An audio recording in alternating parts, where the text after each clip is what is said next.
Hello and good morning. So for a really good self-mobilization stretch for the inside of the hip, it's going to look like this.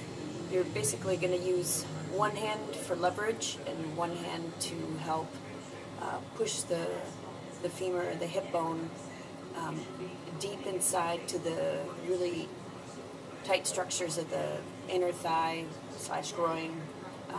You're actually stretching the capsule of the hip because the muscles in there get so tight, and the muscles connect the tendons and ligaments to the bone, but the hip is connected to the pelvis through a capsule, and that's basically underneath all the muscles. And if the muscles are constantly tight, the ligament doesn't really get a chance to stretch either, so that's what you're going to do here.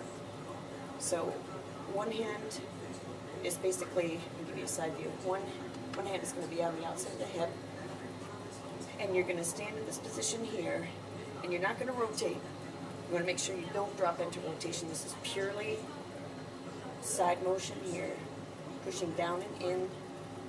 It's going to want to come forward, but really watch that. That's something to really watch it. Keep an eye on. Other hand, so you're this type of a motion. And all the pressure should be right here. The weight should be off of this leg. One thing you could do with this backhand, really stretches high, and it's going to want to come forward, high and back as best you can. Okay, so that's the inner thigh self-mobilization.